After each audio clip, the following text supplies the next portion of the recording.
Hello everyone. In this video I'm going to be looking at whether The Walking Dead as a show could perhaps benefit from adopting a Netflix-like model in regards to its release schedule. Now what I mean by the term Netflix-like model is the concept of releasing all the episodes in an entire season in one instance.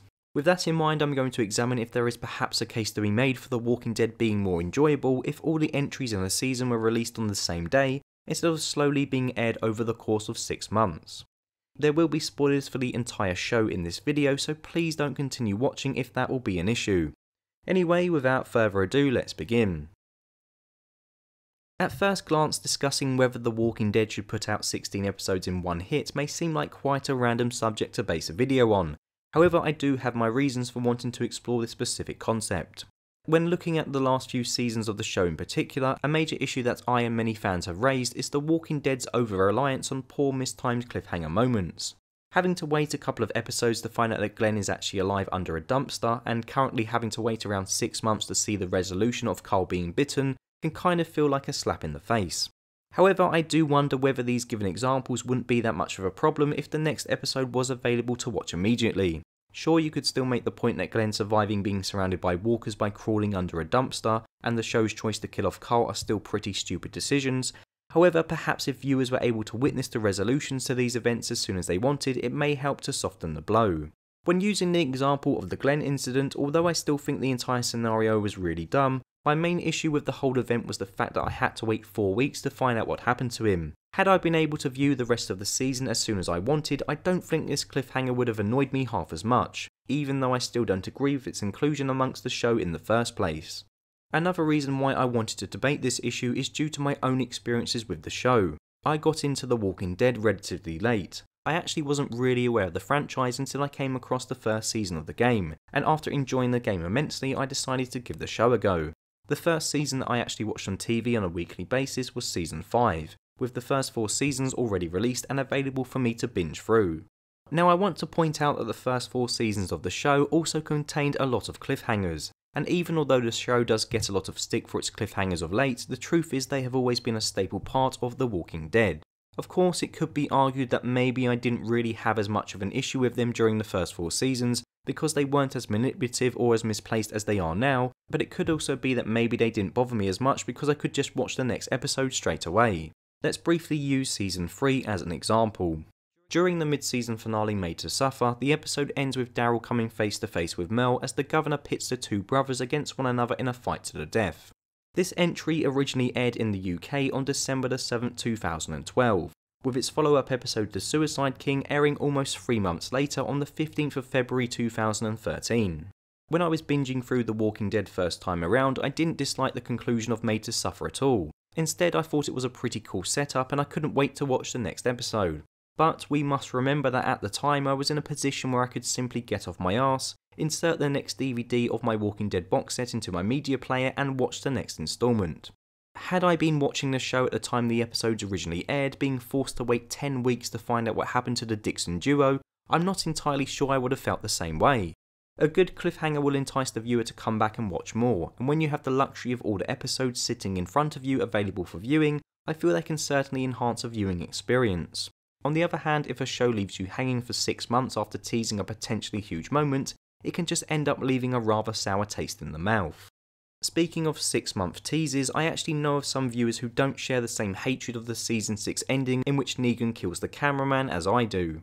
This is due to the fact that they were able to watch said episode and the Season 7 premiere back to back, essentially meaning that they didn't have to experience the huge disappointment of having to wait for the revelation of who Lucille's victims were. I have had a few people comment on some of my videos explaining that they felt that when watching the 2 mentioned episodes one after the other, the Season 6 cliffhanger doesn't actually seem that bad as it was made out to be. Now if we are to take this logic and look at it even further, then there's an argument to be made that when The Walking Dead does eventually finish, if someone who has never watched the show were to watch every single episode in the comfort of their own time, perhaps they may actually end up enjoying it more than those who have watched every episode as it's aired on TV.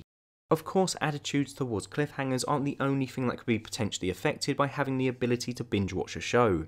In fact, I would argue that binge watching can also affect how we as viewers come to perceive a program's pacing. I'm going to use the example of the 2nd season of The Walking Dead to help illustrate this. I feel that the show's 2nd season is perhaps the most divisive, with some fans praising it for its renewed focus on individual characters, whilst others loathe this season, lamenting what they perceive as 13 incredibly slow-paced episodes. In all honesty, and this might shock a few people, I quite like Season 2. I'll admit it was a bit slow at times, but for me it did have some great moments. I mean, there was Sophia coming out of the barn, Shane and Rick's budding rivalry, the fall of Herschel's farm, Maggie and Glenn's genuinely heartwarming romance, and the shocking reveal that everyone is infected. However, I do wonder if my views regarding this season are somewhat skewed by the fact that I was able to watch it in its entirety in the space of about a week. Pacing becomes less of an issue when you don't have to wait to see what happens next. Those who watch Season 2 over the course of its initial broadcast may feel like the show simply wasted too much time on Herschel's farm, whereas I on the other hand only really spent a week of my time there. I was able to move on to the prison arc pretty swiftly, meaning I was never really concerned with pacing being an issue, because effectively I had the leisure of moving at my own pace. Sure, I might have had to sit through a few slow installments, but I knew that eventually it would come to an end, and when it ended exactly somewhat depended on how much viewing The Walking Dead I was able to cram in around my daily life. Those who didn't come to the series as late as I did weren't afforded this same luxury. Now, contrary to popular belief, I don't hate The Walking Dead. I mean, I wouldn't waste my time exclusively making videos about something that I didn't like. However, I do believe that the show does have a huge amount of problems and I'm not afraid to point them out. However, when looking at the argument of if The Walking Dead should take a similar approach to the shows found on Netflix, I'm beginning to wonder how many problems I have with the show could be down to the fact that I can only watch a maximum of one new episode per week.